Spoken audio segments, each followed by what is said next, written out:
Install Android 14 on Redmi Note 10 via Pixel Experience ROM. Please check the description for important notes and all the download links.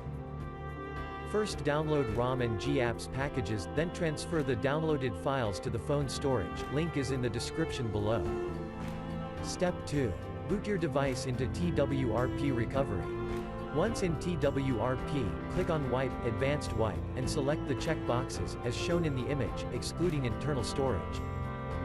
Step 4. Swipe the button to wipe the device. Step 5.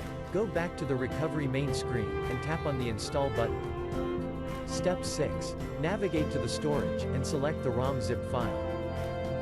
Step 7. Finally, swipe the button on the screen to install ROM file. Step 8. Flash the GApps zip package, in the same manner. Step 9. After GApps flashing completes, select Wipe Cache and Dalvik from bottom left side of screen, and swipe to wipe. Step 10.